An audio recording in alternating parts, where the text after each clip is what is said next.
F'dawn il-jiem ta' ġabra u festi għandna nżommu lill-eżistana f'moħħna nkunu qribu. Iżda huwa importanti wkoll li mhux nagħtuhom attenzjoni biss f'dawn il-jiem tant speċjali iżda matul is-sena kollha. Sostna dan il-kap tal-Partit Nazzjonalista Bernard Grech meta jum qabel il-milied żar residenzi tal-anzjani akkumpanjat mis-sinjura tiegħu Anne-Marie Grech kif ukoll ix-Shadow Minister Paula Mifsud-Bonnici.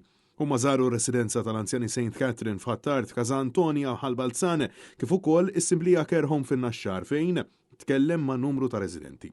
Panet News Bernard Grech insista dwar l-importanza li nħdu ħsieb lill-anzjani tagħna. Ġejna f'numru ta' djar tal-anzjani biex l-ħaġa nitkellmu niltaqgħu imma wkoll nkomplu napprezzaw lill-anzjani tagħna. L-anzjani li kienu dawk illi weldu kif anke għedtilhom ftit ċans li kelli nkellimhom Malta indipendenti li tawna lilna il-ġenerazzjonijiet tagħna Malta b'saħħitha Malta illi lilna tatna opportunitajiet kbar. Il-Kap tal-Partit Nazzjonalista saħaq li l-anzjani għad għandhom ħafna xi kontribwixxu lil dan il-pajjiż u saħansitra saħaq illi ltaqa' ma' persuni illi ġeddulu l-memorji u nistulu d-bissima. Kienet opportunità anki għaliex iltqajna ma' persuni li konna nafuhom u allura anke ġedet ftit memorji, però apprezzajt ħafna il-merħba sabiħa kbira li ingħatajna fid-djar tal-anzjani kollha li morna fihom u wkoll il-pjaċir li tara fuq wiċċ l-anzjani